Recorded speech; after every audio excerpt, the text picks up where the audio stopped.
Hello everyone, welcome back to Insights IAS Analytica. I hope you're all doing well. So, as we have discussed question from GS1 and GS3, I thought we'll discuss a question from GS2. So, I picked a question from International Relations. So, what we'll be doing is, as I told you that I have many innovative ideas. So, like in the first video, I've talked about types of introduction. In this particular video, I'll be discussing about different approaches of how to generate points in any given question, okay, for body. So as I hope you remember that there are different types of introduction, definition based, current affairs based. I hope you have this in mind. So like for any question, if you have different tools, you can create n number of dimensions. So I hope you remember that we had this staple pestle approach when we were in school. So like in staple it was social, technological, administrative, then political, legal, environmental or economical. So I'll show you how with this simple staple tool, I'll be generating question for one of the mains question this year. This is just an example. I won't be addressing this question in much detail. I'm just showing that how with staple I can generate points. So this was gig economy actually was part of GS3, but they had asked in GS1 this time, but they had asked as part of society that how it will empower women. So just with staple, I'll go with social empowerment, then technological advancements, then administrative help, then political awareness, legal rights, economic empowerment. And like rather than writing random points, you have to substantiate it also. So social empowerment, they are, because they are working now, they're socially empowered. Technological awareness, they know how to use laptops, mobile phones. Okay, administrative help, they can work from home. Political, they are aware of their rights. Legal, many countries have this set up legal rights for gig economic workers. They have fixed salaries and insurance. Economical, they are earning now, so they have respect and value among their family members. So see, just with simple staple tool, I generated 6 dimensions, 6 points for this particular answer. So what I will be doing in this video is, I'll give you other tools, some examples of few tools, and then we'll address the IR question, okay. So the second tool was about stakeholder approach. Usually we use this stakeholder approach for ethics question, but why not use that in GS 1, 2, 3 also? So if for example a question on non-performing assets have been asked, you can identify who the different stakeholders are, what are they contributing to, okay, and how we can address that. Or then we have life cycle approach.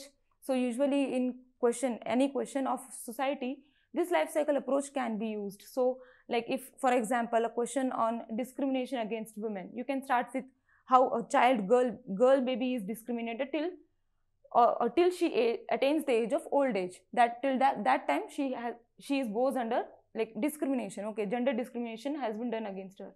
So this is life cycle approach. Another one would be component based approach. So there are many components, like this is one example of how different components of good governance. I usually remember it has perfecta, PERFECTA.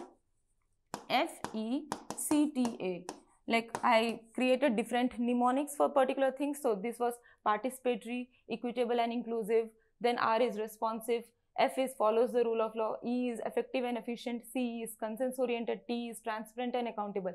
Now if any question on good governance comes up with just this perfecta, I can have a decent answer whether anything is following this perfecta or not. We can generate any n number of dimensions, okay. So now as we have discussed various approaches, there are many more approaches like temporal approach or SWOT analysis. But as and when question comes up in the future, we'll take those approaches, okay. So as I said, we'll be discussing question from international relations. First, let's analyze how important international relations are. So usually 4 to 5 questions are asked from international relations, and they are usually easy to moderate. But once in a while they ask somewhat tough question also, but these questions are usually from current affairs.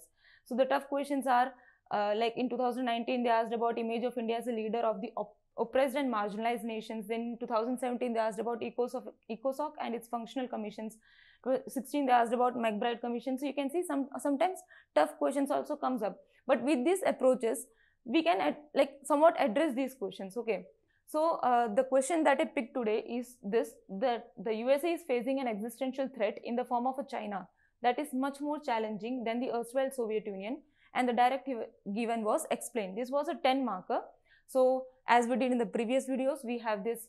First we'll analyze why this question might have been asked, then we'll create a mind map, that is by highlighting the keywords, the directives, understanding the directives, and then we'll address the question.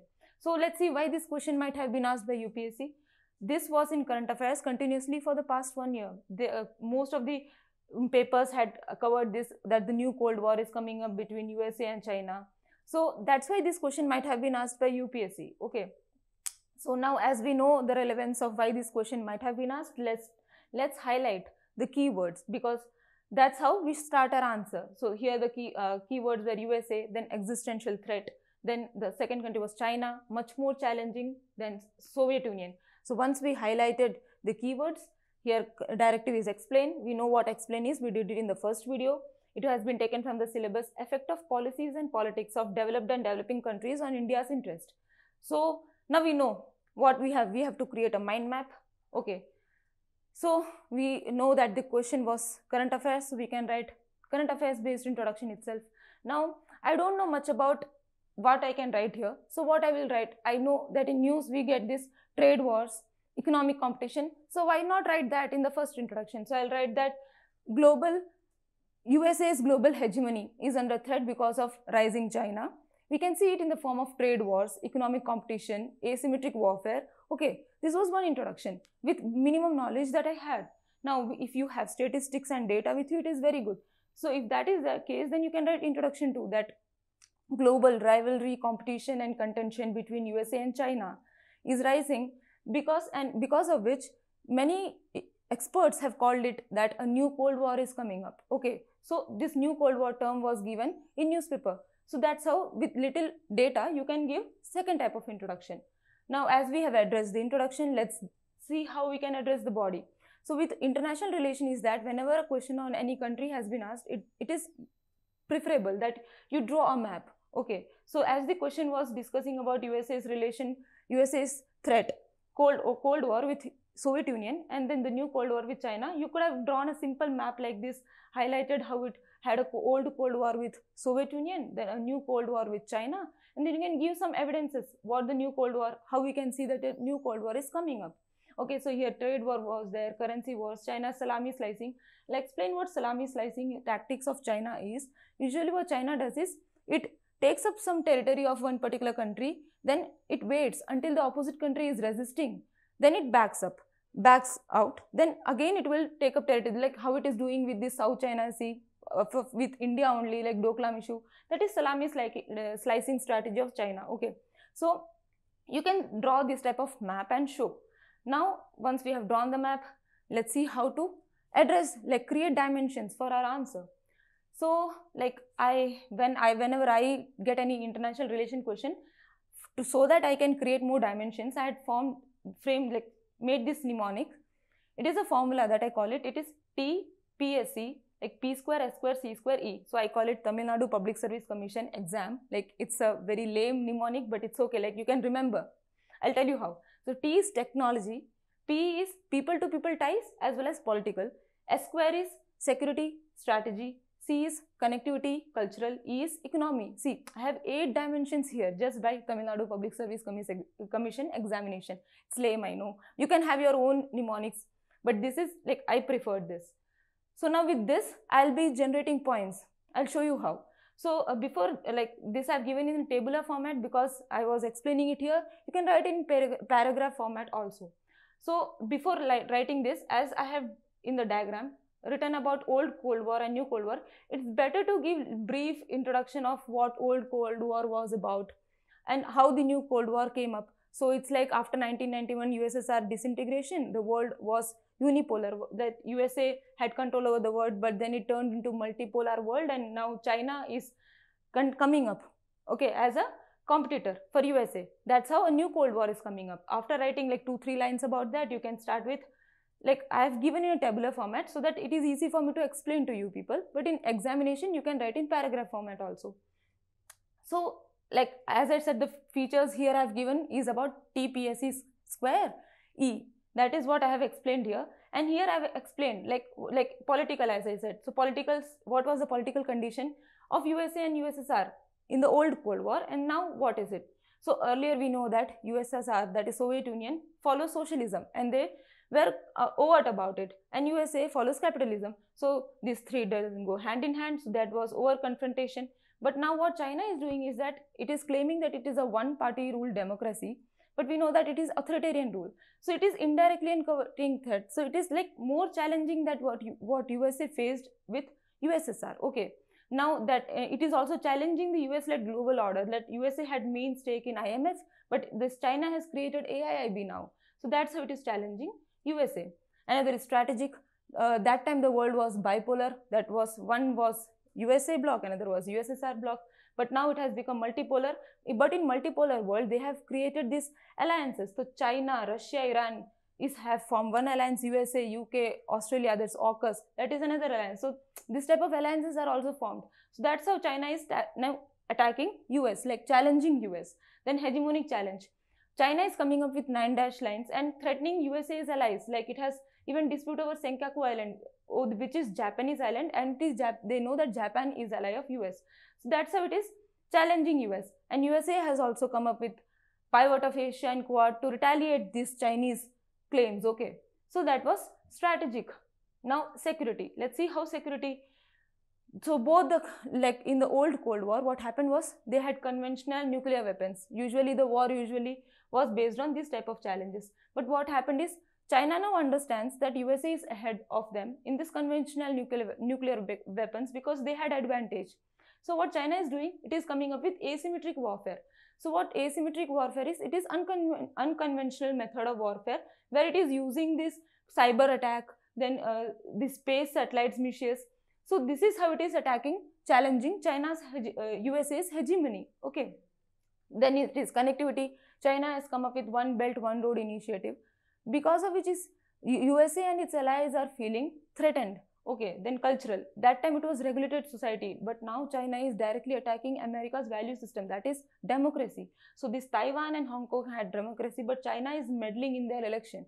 That's how it is challenging, attacking USA. Okay. Then there is economic interdependence. So that time the world was far less integrated. There was US bloc and USSR bloc. But now the world is, like after globalization, the world is one place. But in that, the China got benefit, that it is enjoying a trade surplus and it is manufacturing hub of the world. USA is trade deficit when it compared to China. So that is how it is challenging US, because USA is they have set up assembly setups in China. So it is dependent on China now. Then technology. That time the technology, usually space and whatever was that, it used to go hand in hand, that whenever USA creates something, USSR also comes up with something. Okay, that was the case. But now that is not the case, because China has advantage. They export 80% of critical rare earth material, which is basic for digital devices. Okay, that's how it has advantage over USA now. And that's what USA is feeling threatened about. Now, as we have discussed about TPSE, that we created 8 points. For 10 markers, this much was enough. But we have to address, like, what should be India's stance also. Now, let's understand first why India should have a stance in this. So, any geopolitical issue happens, India should take a stand, because it indirectly threatens India's economic, then political and security issues. Okay, that's how India should always have a stance. And we should address that in answers. So, like, what should India do in this present global context, that is new Cold War? It should have a balanced approach, both towards USA and China, because USA is a global power, China is our neighbor and rising power. So we should have a balanced approach. It should have a good relation with USA, because it is, as China is giving territorial threat to us, if we have a good relation with USA, China should know that we are not alone. Then counter-expansionist policy of China in the Doklam region or South China Sea, in Ladakh region. So we are countering it, we are retaliating it. That's how we should respond. Opportunity to promote new multilateralism. So India, we believe in Vasudhaiva Kutumbakam, that is whole world is one place. So what we want is everyone should grow equally. That is what we vouch for. So after we have given about India's stance, now let's see how to go about conclusion. So in this conclusion, what we can write is like, the new Cold War, USA should understand that it is different from what the world was during the old Cold War. So it should treat all its allies with equal respect. Okay, that is how one could have written a conclusion. And then we can write about how India should be. India should take up a global leadership role, promote a globalization order with respect, like equality, fraternity, and humanity. That type of conclusion also you could have written. So as we have addressed the question, I have provided sample answer here. I won't read it again because what we are planning is we will upload all the 3 answers in the website, and you can directly download from here. But I'll be giving, like, anyone who wants to go through what I have explained, I'll just provide it in the PPT. So that was the first introduction. This was the second introduction with data. So I have given here USA strategy document 2021. You have to mention these type of points in your answers. Then I've given about USA's existential threat. So what I've explained, I've given it with examples also here. Okay. Then strategic US-Soviet hegemony competition, hegemony challenge, that is China's Nan-Dash line. Then USA is coming up to retaliate that with pivot to Asia and Quad, multipolar world. Okay. Then we can write about security, conventional nuclear weapons, military, but China is coming up with military challenge. Then cyber attacks. So after writing every point, you have to give reason why it is much more challenging than what USA faced along with Soviet Union. Okay, so you'll justify your points every time. Okay, so connectivity. So China's One Belt One Road initiative, through which it is challenging USA and its allies. Okay, then cultural, that time the society was regulated, as I explained before. Then but China is challenging America's value system, that I told that it is challenging democratic system itself. Then economic interdependence, as I explained, I have given data here. See, you have to provide data to explain your points. Technology, I am explaining it with 80% of supply chain is with critical rare earth metal. Then what India should do, these are balanced approach. The balanced approach one, good relation with USA, counter expansionist policy, opportunity to promote multilateralism, like things that I explained, I have just provided it in a good way here. Okay, so conclusion, as I said, you can write about, then I have written, as India has become a member of UNSC and hosts G20 summit, it shows that India is gaining importance now. Like these type of points you have to write in IR questions. Okay, so now let's discuss how relevant Insight IAS mains test series were in addressing this particular question. We had direct question on this, that a new Cold War between USA and China is very different from US and Soviet Cold War. Highlight the threats and opportunities. You can see the question is very much related to what has been asked by UPSC directly, and we had very good synopsis for this. The diagram that I took was actually taken from the synopsis itself. So if anyone who had gone through the synopsis might have benefited. Okay, then there were other questions also in other IPM also, then IPM 21 test, and there were 2 questions related to USA and China. So see how relevant our test series were. So one thing that I observed in the comments were like, you people were asking how regular this would be. We are trying to come up with a schedule and regularity. As it is a new initiative, we didn't know how successful it would be. So you people can give comments on, but we'll try to come up with a schedule as soon as possible. And some people had mentioned about sources, books. So usually what happens in IR questions are that, like one of the question in this year was India, Africa, and Rajya Sabha TV discussions are quite beneficial for this. So if you go through them, they are of useful. Okay. And the next thing is that I actually like that you people like the initiative very much. If you feel like any more points should be added or my way of teaching should be changed, you can actually comment below. I'll try to incorporate them. I'll try to improve as much as possible from my side. Thank you.